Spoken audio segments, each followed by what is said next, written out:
Klausies, mana tauta, manu mācību, atveriet savas ausis, manas mutes vārdiem. Es atdarīšu savu muti, runāju ar sakāmiem vārdiem. Stāstīšu senlaiku mīklas, ko esam dzirdējuši un zinām, un ko mūsu tēvi mums ir stāstījuši. To mēs neslēpsim viņu bērniem, to mēs stāstīsim viņu pēcnācējiem. Tā kunga slavenos darbus un viņa spēku un viņa brīnumus, ko viņš ir darījis.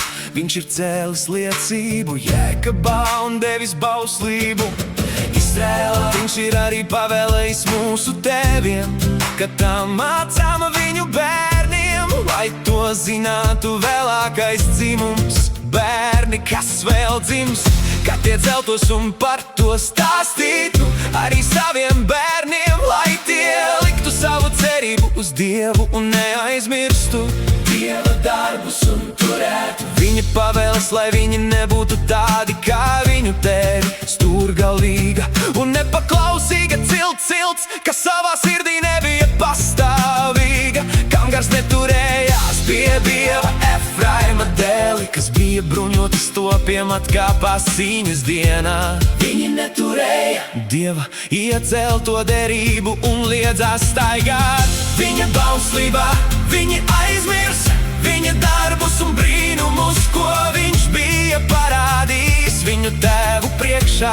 Viņš bija darījis brīnumus Eģiptes zemē, Cuanas laukos. Viņš pāršķīra jūru, lika viņiem tai izsoļot cauri un uzstādīja ūdeni kā aizprostu. Viņš tos vadīja ar padebesi dienā un cauru nakti ar uguns atspīdumu. Viņš pāršķēla klintis tuksnesī un dzirdināja viņus kā ar dziļuma ūdeņiem papilnam. Viņš lika strūklām izplūst no klints un ūdenim tecēt straumēm, bet tie joprojām grēkoja pret viņu un sacēlās pret visu augstāko tuksnesī. Viņi kārdināja Dievu savās sirdīs, prasīdami barību pēc savas iekāres, un viņi runāja pretī Dievam sacīdami: vai Dievs var klāt galdu tuksnesī? Redzi, viņš gan ir sitis klinti, ka iztecēja ūdens un plūda strauti, bet vai viņš var savai tautai dot arī maizi un gaļu?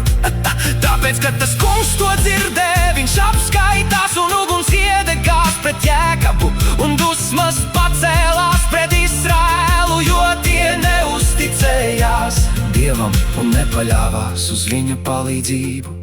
Tad viņš pavēlēja padebešiem augšā un atvēra debesu durvis, lika mannai līt uz viņiem, ko ēst, un deva viņiem debesu labību.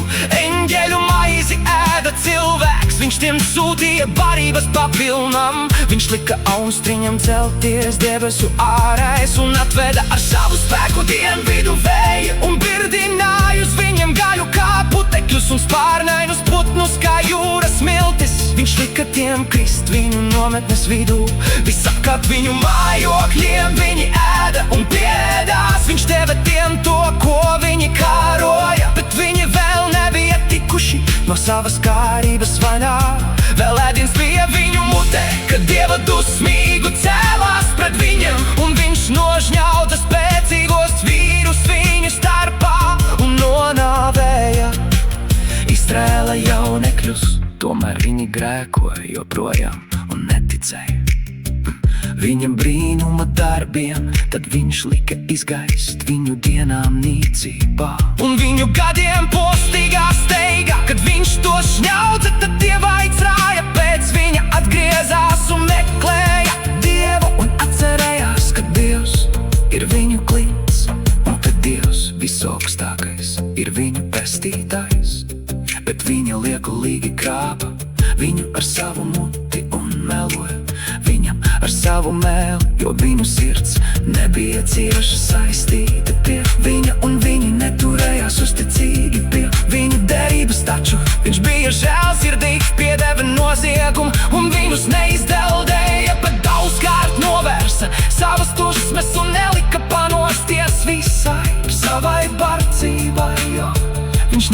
vērā to, ka viņi ir miesa, dēja pūsma, kas aizskrien un vairs neatgriežas, tik reizes viņa to kungu nekaitināja tūkstnesī un neapbēdināja viņu tūkstnešainā vietā.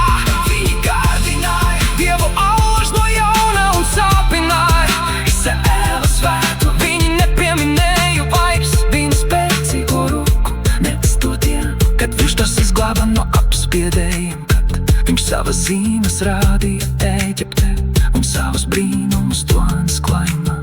Viņu upes viņš pārvērta tur par asinīm un padarīja viņus tautus necerausus, sūtīdams viņiem kukaiņus, kas tos ēda, un vardes, kas viņiem nesa bojā eju, un deva viņu augļus pračiem un viņu pļaujus iseņiem. Viņš sadragāja viņa vīna kokus ar krusu un viņu bīnes kokus ar debesu ledus gabaliem un nogalināja viņu lopus kursas negaisā un viņu ganāmos pulkus ar zibeņiem.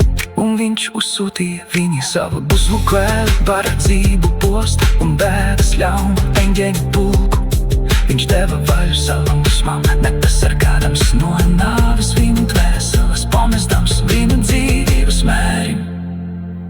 Un viņš lika nomirt pirmdzimušajiem Ēģiptē, ir spēka pirmdzimtajiem Hamateltīs un vēl sorti tautā lagā ceļā kā avis, un vēl bija viņš kā ganāmu pulku tūkstnesī, un viņš tos droši vadīja, ka tie nebijās, bet viņu ienaidniekus apklāja jūra. Un viņš tos veda sava zemes svētajos novādos